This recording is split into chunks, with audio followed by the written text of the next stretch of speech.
Praise the Lord. கர்த்தராகிய இயேசு கிறிஸ்துவின் நாமத்தில் உங்களுக்கு எல்லாருக்கும் எங்களுடைய அன்பின் வாழ்த்துக்கள் சொல்லுகிறோம்.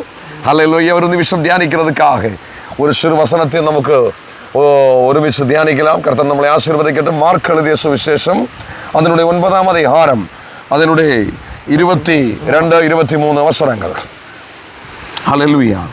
இவனை கொல்லும்படிக்கு அது அநேகம் தரம் தீயிலும் தண்ணீரிலும் தள்ளிட்டு நீர் ஏதாகிலும் செய்யக்கூடுமானால் எங்கள் மேல் மனது இறங்கி எங்களுக்கு உதவி செய்ய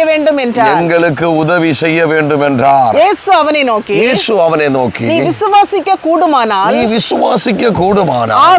ஆகும். விசுவாசிக்கிறவனுக்கு எல்லாம் கூடும் என்றார். அன்பு தேவனுடைய பிள்ளையே, ரட்சிக்கப்பட்டு முழுகள் ஞானஸ்நானம் எடுத்து தேவனுடைய நாமத்தின் மகிமையே அல்லேலூயா தூக்கி சுமக்கிற அன்பு தேவனுடைய பிள்ளையே, கர்த்தர் சொல்லுகிறார், சூழ்நிலைகள் வரும், போராட்டங்கள் வரும். பாருங்களா, ஒரு தகப்பனுடைய ஒரு சிறு பிள்ளை அநேக தரம் தீங்குக்குள்ளாடி, அநேக தரம் பிசாசின் கிரியைக்குள்ளாடி அகப்பட்டு எந்த விதமான விடுதலும் இல்லாமல் சீசர்களிடத்தில் கொண்டு போய் ஒப்பு கொடுக்கிறார். ஆனால் சீசர்களுக்கு அந்த பிசாசை துரத்த முடியாமல் அவர் பாதிக்கப்பட்ட போது அவர் இயேசுவின் இடத்தில் கேட்கிறார், குரு, எப்படி இந்த பிள்ளையை குணமாக்கும் என்று கேட்ட போது இயேசு சொன்ன ஒரே ஒரு வார்த்தை, எந்த சூழ்நிலைகளாகட்டும், எந்த போராட்டங்களாகட்டும், எந்த குடும்ப பிரச்சனைகளாகட்டும், எந்த பிசினஸ் ப்ராப்ளம்ஸ்களாகட்டும், எந்த விதமான பர்சனல் இஷ்யூஸ் ஆகட்டும், எந்த விதமான அல்லேலூயா சோர்வுகளாகட்டும், எந்த விதமான துன்பங்களாகட்டும், கர்த்தர் சொல்லுகிறார், இயேசு கிறிஸ்துவில் விசுவாசிக்கும் ஆனால்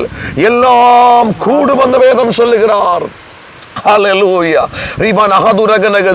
அன்பு தேவனுடைய பிள்ளையே, நீ விசுவாசிக்க கூடுமானால், நீ விசுவாசித்தால் எல்லாம் கூடும் என்று வேதம் சொல்லுகிறார். இன்றைக்கு பகல் வேளையில் பரிசுத்த ஆவியானவர் சொல்லி அநேக ரீதியில் சீஷர்கள் இந்த நபரை குணமாக்குறதுக்கு ட்ரை பண்ணி, ஆனால் அவருடைய விசுவாசம் குறைந்து போனதினாலே அவராலே அது முடிந்ததில்லை. வேதம் தெளிவாய் சொல்லுகிறார். இயேசு தெளிவாக சொன்னார், அல்லேலூயா, எதனாலே அல்லேலூயா இந்த நபர் விடுவிக்கப்பட்டது?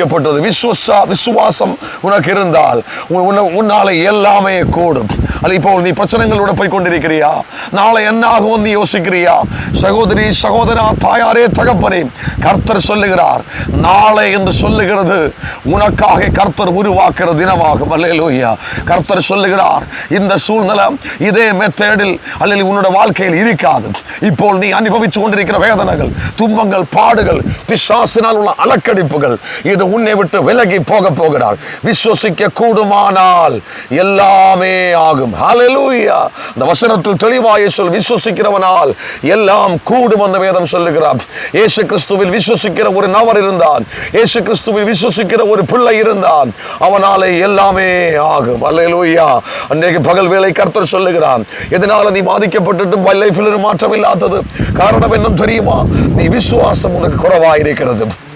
சந்தேகம் உனக்கு மிகவும் பெருசாக இருக்கிறது. சந்தேகத்தினுடைய ஆவி எந்த மனுஷனையும் விடுதலைக்கு கொண்டு செல்ல மாட்டார்கள். சூழ்நிலைகளை கண்டு சந்தேகப்பட்டு நாளை என்னுடைய வாழ்க்கை என்ன ஆகும்? இது நான் இப்படி போனால் முன்னேறி போக முடியுமா? அதோ இந்த இடத்தில் அழிஞ்சு போகுமா? இனி முன்னேற முடியுமா என்ற ஒரு சந்தேகம் உனக்கு எப்போ வருமோ அந்த நேரம் முதல் நீ சூழ்நிலைகளை பார்க்க ஆரம்பிக்கும். அதனால தான் சீசர்கள் சந்தேகம் வந்த உடனே சூழ்நிலையை பார்க்க ஆரம்பிச்சு, அதனாலே அந்த பிள்ளை இருந்த வியாதியை குணமாக்கால் அவரால் கூடியதில் என்று வேதம் சொல்லுகிறார். ஆனால் இயேசுவின் அடுக்கல் அந்த விஷயத்தை கொண்டு செல்ல போது இயேசு சொன்னார், விசுவாசிக்க கூடுமானால் எல்லாமே ஆகும். விசுவாசிக்கிறவனுக்கு எல்லாம் கூடும். ஹல்லேலூயா. ஒரு நிமிஷம் நமக்கு ஜெபிக்கலாமா? விசுவாசிக்கிறவனுக்கு எல்லாமே கூடும். இன்று இருக்கிற உன்னோட சூழ்நிலை நாளை உன்னோடு கூட வரமாட்டான். சூழ்நிலை அது உன்னோடு கூட வராது. ஆனால் விசுவாசம் அதை நீ சாகிறது வரை இவனை சூழ்ந்து கொண்டிருப்பார். விசுவாசிக்கிறவன் ஒருத்தர் இருந்தால் அவன் ஒவ்வொரு நாளும் அற்புதங்களை கண்டு கொண்டே இருப்பார். விசுவாசிக்கிறவனால் எல்லாமே ஆகும் என்று வேதம் சொல்லுகிறார். கர்த்தர் சொல்லுகிறார், சூழ்நிலைகளை பார்த்து நீ சிரிச்சு கொண்டு பேசு, இயேசுவினால் எல்லாமே ஆகும். ஒரு நிமிஷ கண்ணுகளை மூடுங்கள். உங்களுக்காக நான் ஜெபிக்கிறோம். ஆண்டவரே ஸ்தோத்திரம். இந்த குடும்பங்களை விட கரத்தில் தருகிறோம். விசுவாசிக்க கூடுமானால் எல்லாமே ஆகும். இன்றைக்கு பகல் வேளையில் எல்லா விதமான தடசங்களை கடிந்து மாற்றுகிறோம். குடும்பங்கள் கர்த்தரால் ஆசீர்வதிக்கப்படட்டும்.